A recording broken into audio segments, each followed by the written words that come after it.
Hocam bırak fasulyeyi. Ama bana yardım edin. Sınavda yarın. Bu kadar sınav var. Hocam hadi. Hocam yapmayın. İngilizce öğretmeniz. İngilizce öğrenmişsen hadi gel. Hep beraber öğrenelim. Hey arkadaşlar. Sınavda yardım edin. Sınav başladı. Birinci sınav başlıyor. Sağ. Türkçe ne demektir? Yanlış. Hangisi? Ham. Olmadı. Yanlış cevap. Daha çok Bak çalışmalısın. su. Ne? Hun. Türkçe ne demektir? Doğru cevap. Sınav bitti. Sen toplam 35 puan kazandın. Sınav sonucu yetersiz. Daha fazla çalışman gerekiyor. Hey çocuklar. Bakın çocuklar. Hey hadi sınav başlıyor. History. Türkçe ne demektir? Aferin sana. Hangisi drawing? Biliyor musun? Hangisi doğum? Doğru. Sen gerçekten çok iyi bir çocuksun. Hangisi chemistry?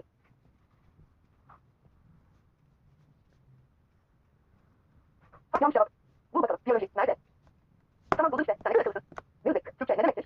Doğru cevap. İngilizce. İngilizce anlamı nedir? Tamam buldun işte. Sen ne kadar akıllısın? Kart üzerindeki math nerede olduğunu gösterir misin?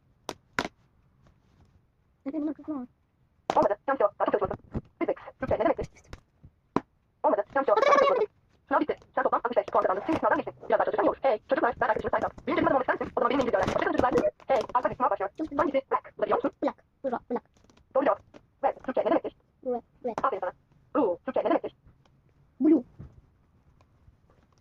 Arkadaşlar yardım edin. Olmadı. Yanlış cevap. Daha çok çalışmalısın. Green. Türkçe ne demektir? Olmadı. Yanlış cevap. Daha çok çalışmalısın. Bul bakalım. Brown. Nerede? Tamamen doğru. Pink. Türkçe ne demektir? Doğru. Yanlış cevap. Beyaz. Hangisi? Bulabilir misin? Doğru. Sen gerçekten çok iyi bir çocuksun. Hangisi? Orange.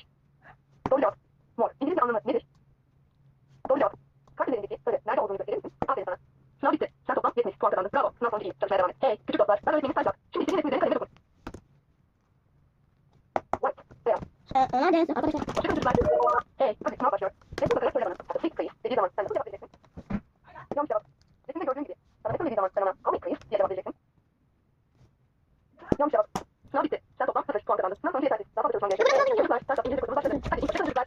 Hey arkadaş sınav başlıyor. Dikkat. İngilizce anlamı nedir? Tamamen doğru. Bul bakalım. Fruit. Nerede? Aferin sana. Brown. Türkçe ne demektir? Olmadı. Yanlış cevap. Daha çok çalışmalısın.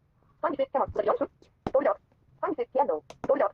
Sınav bitti. Sen toplam 80 puan kazandın. Bravo. Sınav sonucu iyi. Çalışmaya devam et. Hey arkadaşlar. Ben arkadaşımı sayacağım. İngilizce öğrenmişler misin? Hadi gel. Artık galiba buraya geldik. Bitti o.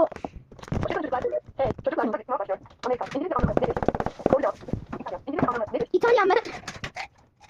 Ya buldum. Tamam buldun işte. Sen ne kadar Canada. Türkçe ne demektir? Piyan kanalı. Arkadaşlar Allah doğrusunu yapmasın. Bugün arkadaşlar yapamadım. Germany. Türkçe ne demektir? Yanlış cevap. Hangisi Fransa? Hangisini Fransa? Doğru cevap. YouTube'da Hangisi İngiltere? Biliyor musun? İngilizce. Doğru cevap. Bul bakalım. Japan. Nerede?